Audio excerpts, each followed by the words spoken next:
You know, doing these videos always seems like a good idea until I actually speak. Okay. Hello, everybody. This is Halal. This is my daughter's favorite teddy bear. My first daughter. She calls him Halal, but you know, it's good. It's cute. So, for your viewing pleasure. Now, I just want to talk about something that I've been thinking about. An ice climbing trip that I went a handful of years ago. Oh, probably actually about 9 years ago, I guess. I'm in British Columbia, Canada, or I was born in British Columbia, Canada, in Prince George actually, and I was attending a school up there. Um, and During the break, I went into the Moline Canyon in Jasper, Alberta. Now, in the winter, it's very beautiful. You know, it's a very popular destination for ice climbers.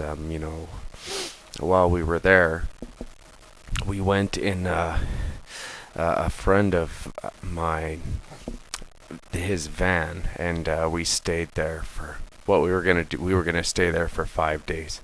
Now, while we were there, we had some of the coldest weather of that year, and it was I think, around the 20th of December, actually, I think was when we were down there. And it gets very, very cold in British Columbia, in that part of Alberta, that time of year.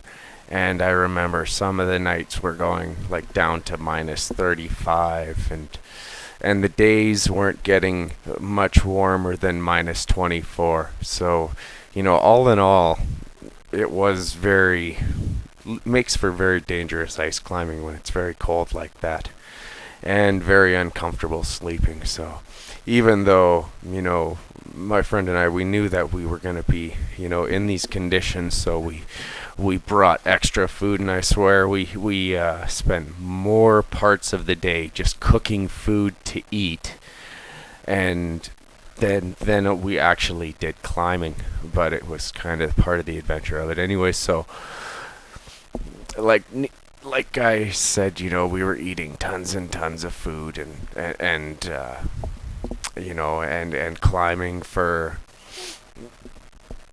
you know, like the afternoon anyways, and then go back and, you know, shake and freeze in the van with the little propane heater that really maybe took the nip out of the air, just maybe.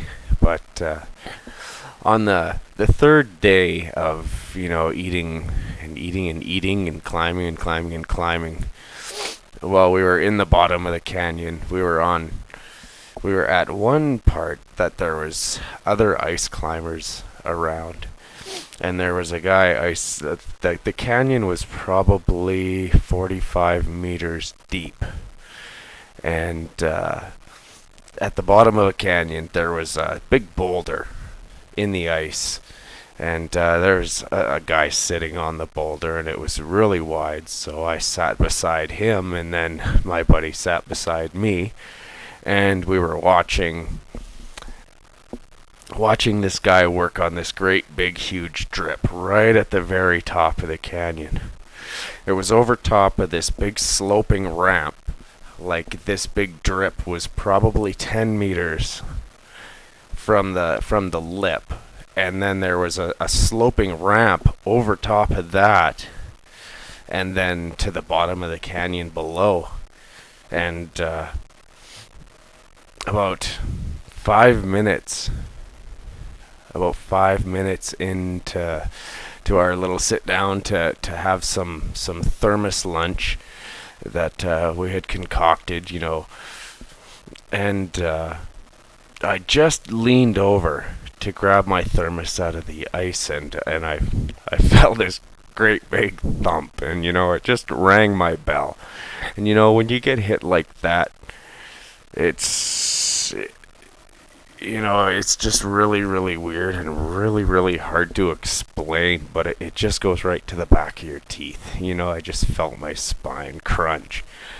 And freaked me right out. I had no idea. I looked over at the fella that was sitting beside me, that was sitting there when I got there, and his eyes, I swear, were as big as, plates. And the first thing he said to me, he's like, "Oh my God, I can't believe you're alive." And then I was just like, "Holy, what?" And then I looked over to my right, and I saw Miles, and he's just like, "Are you all right, man? Are you okay?" And he says, "Look at that just hit you." And then I looked in front of me, and there was like a chunk of ice that if you cut a basketball right in half, something like that, maybe shave a little bit off of that, and it was lodged right in front of me. And I was really, really shocked, and I got up, and we climbed out of the canyon. Actually, I think we walked. Yeah, we walked out that time. And I just always, I know that in hindsight, something like that, like my Lord Rabbil Alamin was protecting me even then. 'Cause, I went home 10 pounds lighter, and thankful, thankful to be going home. And then after that Christmas, it was right around that time.